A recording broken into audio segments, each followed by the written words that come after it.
Hai, anda bersama saya Anis Syazwani dan pada malam ini saya ingin melaporkan satu berita mengenai kes penculikan yang membabitkan juara AF2 dan juga merupakan penyampai radio di Era FM iaitu Zahid Baharudin.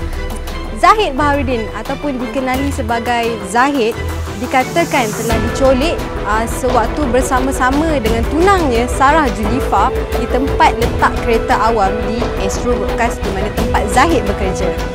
Sehingga kini kami masih menjejaki penjenayah yang dikatakan masih lagi berada di kawasan Kuala Lumpur. Kami juga dimaklumkan bahawa terdapat konspirasi yang berlaku dalam kes penculikan ini kerana orang yang terakhir bersama dengan Zahid sebelum Sarah Julifa ialah Johara Pagi di Era. Kami mendapat beberapa klip video yang digunakan sebagai bahan untuk mendapatkan wang tebusan daripada pihak keluarga mangsa. Kami juga masih belum pasti bilakah kes penculikan ini akan berakhir dan seperti yang kita tahu, majlis perkahwinan antara Zahid dan Sarah bakal berlangsung tidak lama.